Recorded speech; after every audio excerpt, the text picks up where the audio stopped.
ये क्या लगा है बच्चे में? ये देखो, ये क्या है?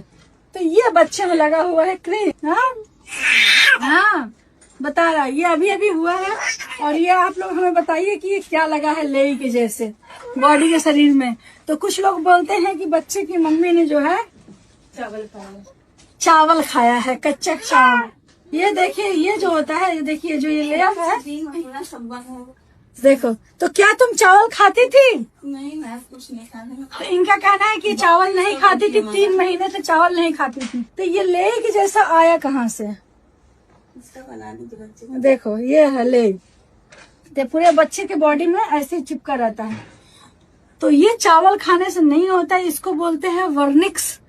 और ये बच्चे को प्रोटेक्शन के लिए होता है, कुदरती बच्चे के प्रोटेक्शन के लिए ये पूरे बॉडी में ऐसे लेयर लगा रहता है। इससे क्या होता है कि जब बच्चे को हाइपोथर्मिया नहीं होता है, तो जब बच्चा निकलता है तो तुरंत इसको पोंछ के रगड़ के इसको साफ ऐसे नहीं करना चाहिए। प्रोटेक्ट करता है बाहर के, जैसे ठंडी गर्मी है ना, टेम्परेचर अलग होता है माँ के पेट से जब बच्चा बाहर आता है, तो ये एनवायरनमेंट से प्रोटेक्ट करता है, बच्चों को हाइपोथर्मिया नहीं होने देता है। तो ये बहुत प्रोटेक्टिंग लेयर होता है कुदरती। तो इसको रगड़ के साफ नहीं करना चाहिए। और ये लेई नहीं होता है, ये चावल खाने से नहीं होता है, ये वर्निक्स होता है जो सेफ होता है और बच्चे के लिए सही रहता है। ये अभी अभी बच्चा पैदा हुआ है फट से। हाँ, बेबी गर्ल। तो आपके यहाँ बताइए क्या मिथ है, इसको क्या कहते हैं कि क्या खाने से इस तरीके के बच्चे को हो जाता है? Thank you so much. इस तरीके का जानकारी लेने के लिए फॉलो और कमेंट जरूर करें और यूट्यूब पे सब्सक्राइब करें।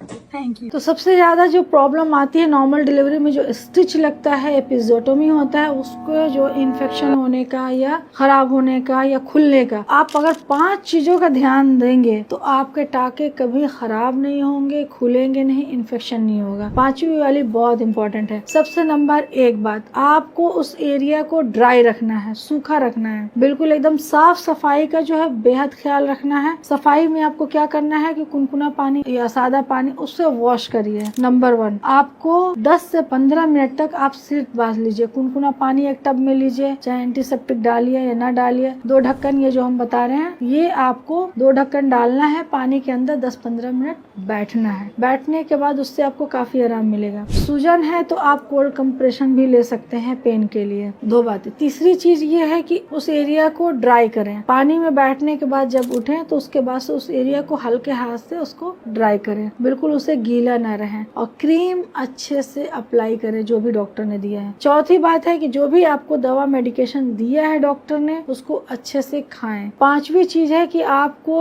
उस पर प्रेशर नहीं देना है, बहुत देर तक बैठना नहीं है, बहुत देर तक खड़े नहीं रहना, आराम आराम से चलना है ताकि ब्लड सर्कुलेशन बना रहे। और इसके अलावा अगर इन्फ्लेमेशन होता है, कोई भी दिक्कत होती है, तो डॉक्टर जितने दिन में बोला है उसे जरूर जाके दिखाएं। और खाने में जो सबसे इम्पोर्टेंट है कि खाने में जो फाइबर वाली चीजें ने, आपको लैट्रिन में बहुत ज्यादा देर तक नहीं बैठना है। अगर आपकी लैट्रिन कड़ी हो रही है तो आप डॉक्टर से बोलिए, वो आपको लग्जेटिव देगा ताकि आपका स्टूल लूज होगा। तो इस बातों का ख्याल रखिए। गलने वाले टाके 10 से 15 दिन लगते हैं, गल के निकल जाते हैं। बाकी जो पूरी तरीके से आपको आराम 1 से 1.5 महीना लग जाता है अच्छे से आराम होने में। तो परेशान न हुआ करें, आप अपना ख्याल रखें, अच्छे से स्टिचेस का ख्याल रखें। ऐसे टिप्स के लिए आप फॉलो जरूर कर लें, रील को सेव कर लें। बेबी का ग्रोथ आपका सही है कि नहीं सही है, ये कैसे पता चलेगा? तो ये सबसे ज्यादा पूछे जाने वाला सवाल है कि पेट अभी नहीं निकला है, पेट कम निकला है। तो देखिए, सबसे इम्पोर्टेंट चीज होता है बेबी के ग्रोथ के लिए कि आपकी डाइट अच्छी होनी चाहिए, अच्छी नींद होनी चाहिए। कैसे पता चलेगा कि आपका ग्रोथ हो रहा है कि नहीं हो रहा है? तो सबसे इम्पोर्टेंट है आपका एक रूटीन चेकअप। आप डॉक्टर से रूटीन चेकअप कराते रहिए, जिससे अल्ट्रासाउंड से पता चलता है आपके बच्चे का ग्रोथ। फंडल हाइट देखा जाता है, यानी कि पेट पे हाथ रख के डॉक्टर आपका देखता है कि बेबी का हाइट ग्रोथ सही से हो रहा है कि नहीं हो रहा है। फिर होता है आपका वेट गेन, आपका किस तरीके से वेट गेन हो रहा है इस पे डिपेंड करता है। और जो चौथी इंपॉर्टेंट चीज, आपके बच्चे का मूवमेंट से भी पता चलता है कि बच्चे का ग्रोथ सही हो रहा है कि नहीं सही हो रहा है। तो इन सब बातों का ख्याल करें और अपने डॉक्टर से रूटीन चेकअप कराते रहें। आप और आपके बेबी दोनों हेल्दी रहेंगे। इस तरीके की जानकारी के लिए कमेंट फॉलो जरूर करें।